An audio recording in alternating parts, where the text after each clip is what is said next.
The objective of this grinding job is to clean castings by removing excess sand and flashing.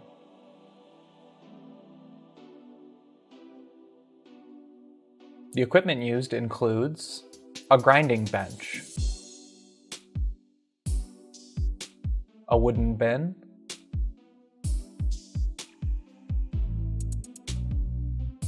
and pallets.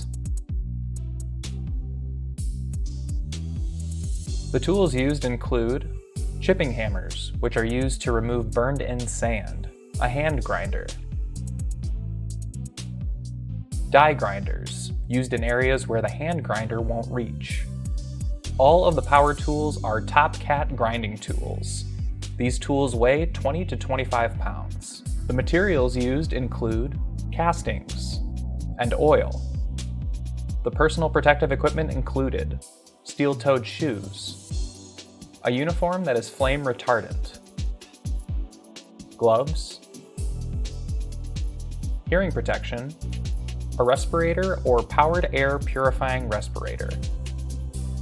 The work environment is an inside work environment. The work area is hot in the summer and cold in the winter. The work area is not heated. Workers are wearing a respirator with no climate control. There is an air makeup unit to circulate outside air. The workers observed were between 5 feet tall and 6 feet 3 inches tall. The work methods for the observed grinding job include getting a casting from a bin or rack, verifying the part number to documentation, carrying the part to the workstation, inspecting the casting for damage and defects, evaluating where grinding is needed, positioning the part on the workstation, using wood blocks to orient parts for grinding, grinding the casting using the grinding tools to remove gating contacts, risers, vents, sand, and fins. Cleaning the casting using the air hose. Carrying the casting to the shot blast. Positioning the completed part in the bin or rack or on blue pallets. There were several ergonomic risk factors observed for the grinding position. Repeated and sustained exertions were rated as a high pace. Hands were in constant, rapid, steady motion and exertion to clean castings. Work is self-paced.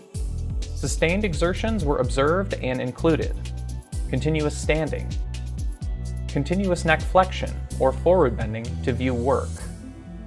Forceful exertions were required to lift, carry, and position castings.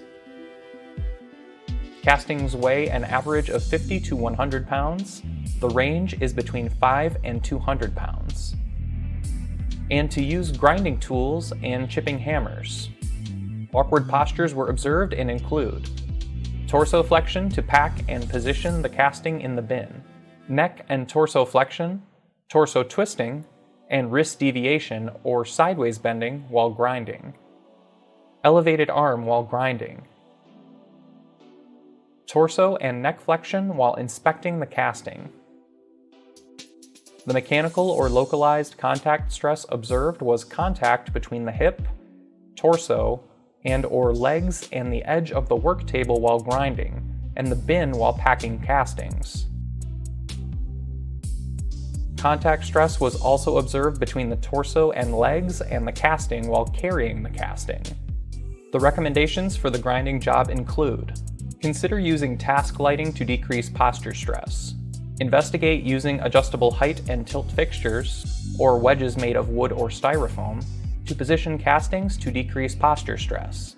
Consider using adjustable height workstations and/or guarded platforms for shorter workers to decrease posture stress. Investigate adjustable height and tilt workstations/fixtures that allow the worker to walk around the casting or rotate the casting to reduce posture stress. Investigate using mechanical arms to hold the grinders to disperse the weight of the tool and decrease forceful exertions.